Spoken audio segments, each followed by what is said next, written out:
नमस्कार. अलोकेशन किंवा रिअलोकेशन केलेले समन्स आपल्याला परत पेंडिंग फॉर अलोकेशनमध्ये जर घ्यायचे असेल, तर आपल्याला डिअलोकेशन करावं लागते. मुख्यत्वे कोड परत करण्यासाठी आपण डिअलोकेशन करत असतो. प्रोसेस जाणून घेऊ आपण. ब्राउझर ओपन करून आपल्याला success.nhn टाकून एंटर करायचं आहे. म्हणजे आपल्याला व्ही ओपन करायचा आहे. NIC व्ही ओपन झाल्यानंतर त्यामध्ये मेल आयडी आणि पासवर्ड टाकायचा आहे आणि साइन इन करायचं आहे. त्यानंतर आपल्याकडे एक तर ओ-टी-पी असेल तर ओ-टी-पी किंवा टोकनवर क्लिक करायचं आहे. त्या ठिकाणी टोकन इन्सर्ट करायचा आहे आणि साइन इन करायचं आहे. आपला वेब ओपन झालेला आहे.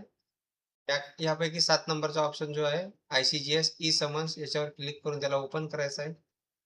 ही प्रोसेस बहुतांश सर्वांना माहीत आहे. त्याच्यानंतर लॉग इन विथ जन परिचय याच्यावर क्लिक करा.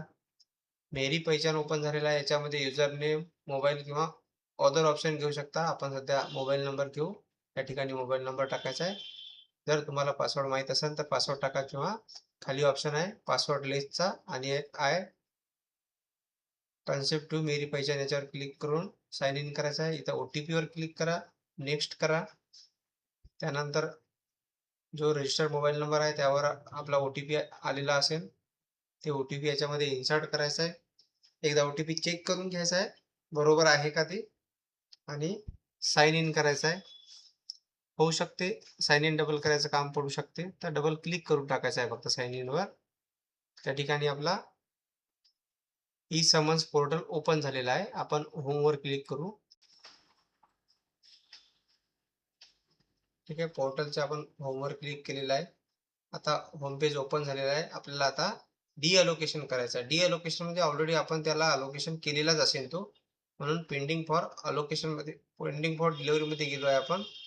आता ज्या कर्मचाऱ्याला आपण ते बजावणीकरिता अलोकेशन केलेलं आहे किंवा रिअलोकेशन केलेलं आहे, त्यांचं नाव तुम्हाला या ठिकाणी सर्च करायचं आहे.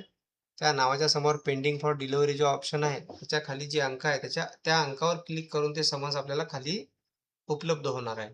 म्हणून ते नाव सर्च करायचं, त्या नंबरवर क्लिक करायचं बघा. आपण नंबरवर क्लिक केल्याबरोबर खाली समन्स आलेले.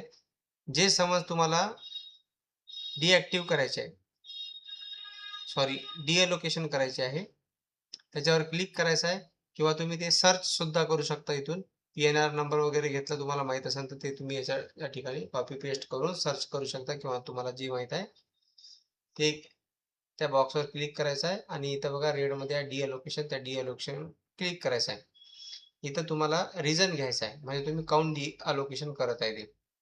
जे रिझन दिलेलं आहे, ते रिझन या ठिकाणी निवडायचं आहे.